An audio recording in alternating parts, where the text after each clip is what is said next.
ಬೆಂಗಳೂರಿನಲ್ಲಿ ಹಾಡ ಹಗಲ 7 ಕೋಟಿ ರಾಬರಿ ಪ್ರಕರಣಕ್ಕೆ ಸಂಬಂಧಪಟ್ಟ ಹಾಗೆ ಸಿಎಂಎಸ್ ಏಜೆನ್ಸಿಯ ಮಾಜಿ ಉದ್ಯೋಗಿಯನ್ನ ಕೂಡ ಪೊಲೀಸರು ವಶಕ್ಕೆ ಪಡೆದುಕೊಂಡಿದ್ದಾರೆ. ವಿಚಾರಣೆಗೋಸ್ಕರ ವಾಹನದ ಜಿಪಿಎಸ್ ಆಫ್ ಮಾಡಲು ಸಹಕಾರವನ್ನ ನೀಡಿರುವಂತಹ ಆರೋಪ ಕೇಳಿ ಬರ್ತಾ ಇದೆ.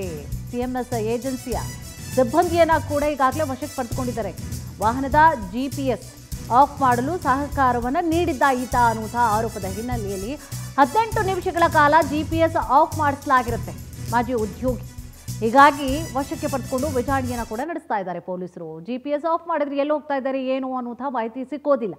ಸೊ ಯಾಕಾಯಿತು ಇದು? ಈತನ ಕೈವಾಡ ಕೂಡ ಇದೆಯಾ? ಯಾಕೆ ಆಫ್ ಮಾಡಿಸಿರ್ತಾನೆ? 18 ನಿಮಿಷಗಳ ಕಾಲ ಆಫ್ ಆಗುತ್ತೆ ಅಂದರೆ ನಿಮ್ಮ ಕೆಲಸ ನೀವು ಆರಾಮಾಗಿ ಮಾಡ್ಕೊಳ್ಳಿ ಅಂತನ ಸಿಗಬಾರ್ದು ಇವರಿಗೆ. ಗಡಿ ದಾಟದ ಮೇಲೆ ಬೇಕಾದ್ರೆ ಏನಾದರೂ ಹಾಕ್ಕೊಳ್ಳಿ, ಆಮೇಲೆ ನಮ್ಮನ್ನು ಹಿಡಿಯೋಕ್ಕಾಗಲ್ಲ. ಆ ರೀತಿಯಾಗಿ ಏನಾದರೂ ಮೊದಲೇ ಎಲ್ಲ ಪ್ರೀ ಪ್ಲಾನ್ಡ್ ಆಗಿತ್ತಾ? ಮಾಜಿ ಉದ್ಯೋಗಿಯನ್ನು ಕೂಡ ಇದರಲ್ಲಿ ಅರೆಸ್ಟ್ ಕೂಡ ಮಾಡಲಾಗಿರುವಂಥದ್ದು. ಈ ಹಿಂದೆ ಸಿಎಂಎಸ್ ಏಜೆನ್ಸಿಯಲ್ಲಿ ಕೆಲಸವನ್ನು ಮಾಡ್ತಾ ಇದ್ದ ಈ ವ್ಯಕ್ತಿ ಏನೀಗ ವಶಕ್ಕೆ ಪಡೆದುಕೊಂಡು ವಿಚಾರಣೆಯನ್ನು ಮಾಡ್ತಾ ಇದ್ದಾರೆ. ಈತ ಇದೇ ಒಂದು ಏಜೆನ್ಸಿಯಲ್ಲಿ ಕೆಲಸ ಮಾಡ್ತಾ ಇದ್ದ. ಅವನು ಗೊತ್ತಿತ್ತು ಏಜೆನ್ಸಿಲಿ ಕೆಲಸ ಮಾಡ್ತಾ ಇದ್ನಲ್ಲಿ ಏನವನು ಎತ್ತ ಅಂತ ಹೇಳಿ ಆ ಒಂದು ಗಾಡಿಯ ಕಂಡೀಷನ್ಗೆ ಯಾವ ರೀತಿ ಆಗಿರುತ್ತೆ, ಏನನ್ನು ಆಫ್ ಮಾಡಬೇಕು, ಏನನ್ನು ಆಫ್ ಮಾಡಲಿಲ್ಲ ಅಂತಂದರೆ ಏನು ಪ್ರಾಬ್ಲಮ್ ಆಗುತ್ತೆ, ಎಲ್ಲ ವಿಚಾರಗಳಿಗೂ ಕೂಡ ಆತನಿಗೆ ಗೊತ್ತಿತ್ತು. ಸೊ ಆ ಒಂದು ಕಾರಣವಾಗಿ ಏನಾಗಿದೆ, ಆತನನ್ನು ಕೂಡ ವಶಕ್ಕೆ ಪಡೆದುಕೊಂಡು ಈಗಾಗಲೇ ತೀವ್ರವಾದಂತಹ ತನಿಖೆಯನ್ನು ಕೂಡ ನಡೆಸ್ತಾ ಇದ್ದಾರೆ. ಇದೇ ವಿಚಾರಕ್ಕೆ ಸಂಬಂಧಪಟ್ಟ ಹಾಗೆ ಹೆಚ್ಚಿನ ಮಾಹಿತಿಯನ್ನು ಕೂಡ ನೀಡ್ತಾ ಹೋಗ್ತಾರೆ ನಮ್ಮ ಪ್ರತಿನಿಧಿ ವೆಂಕಟೇಶ್.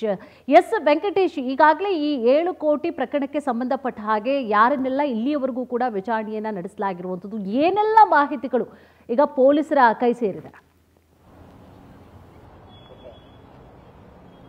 ಕುಸುಮ, ಈಗ ಸದ್ಯ ಏನು ಸಿಎಂಎಸ್ನ ಸಿಬ್ಬಂದಿಯಾಗಿ ಕೆಲಸ ಮಾಡ್ತಿದ್ದಂಥ 4 ಜನ ಅಂದರೆ ಕಸ್ಟೋಡಿಯನ್, ಗನ್ಮೆನ್ ಸೇರಿದಂತೆ ಡ್ರೈವರ್ಗಳನ್ನು ವಶಕ್ಕೆ ಪಡೆದಿದ್ದಾರೆ. ಜೊತೆಗೆ ಏನು ಗೋವಿಂದಪುರ ಪೊಲೀಸ್ ಠಾಣೆಯಲ್ಲಿ ಪೇದೆಯಾಗಿರುವಂತಹ ಅಣ್ಣಪ್ಪ ನಾಯಕ್ ಏನಿದ್ದಾನೆ ಆತನನ್ನು ಕೂಡ ವಿಚಾರಣೆ ಮಾಡಿ ಕಳಿಸಿರುವಂಥದ್ದು. ಸದ್ಯ ಈ ಘಟನೆಗೆ ಸಂಬಂಧಪಟ್ಟಂತೆ ಏನೋ ಒಂದು ಕಾರ್ ಏನಿತ್ತು, ಆ ಕಾರನ್ನು ಬಳಸಿದ್ರಲ್ಲ ಕೃತ್ಯಕ್ಕೆ, ಅದು ಕೂಡ ಚಿತ್ತೂರಿನ ಬಳಿ ಪತ್ತೆಯಾಗಿರುವಂಥದ್ದು. ಅದನ್ನು ಕೂಡ ಈಗ ವಶಕ್ಕೆ ಪಡೆದಿದ್ದಾರೆ. ಇದನ್ನು ಹೊರತುಪಡಿಸಿದರೆ ಪೊಲೀಸರಿಗೆ ಯಾವುದೇ ರೀತಿಯಾದಂತಹ ಒಂದು ಸುಳಿವು ಕೂಡ ಸಿಗಲಿಲ್ಲ. ಅಂದರೆ ಆರೋಪಿಗಳು ಏನು ಚಿತ್ತೂರನ್ನು ತಲುಪಿದ ನಂತರ ಡೈವರ್ಟ್ ಆಗಿ ಅಲ್ಲಿಂದ ಬೇರೆ ಕಾರ್ನ ಮೂಲಕ ಎಸ್ಕೇಪ್ ಆಗಿರುವ ಶಂಕೆ ಇರುವಂಥದ್ದು. ಹಾಗಾಗಿ ಅಲ್ಲಿನ ಅದಾದ ಬಳಿಕ ಕಾರ್ನ ನಂತರ ಎಲ್ಲಿ ಹೋಗಿದ್ದಾರೆ ಅನ್ನುವಂಥದ್ದು ಸಿಸಿಟಿವಿಗಳ ಆಧಾರದ ಮೇಲೆ ಈಗ ಪರಿಶೀಲನೆ ಕಾರ್ಯವನ್ನು ಕೂಡ ಮುಂದುವರಿಸಿದ್ದಾರೆ.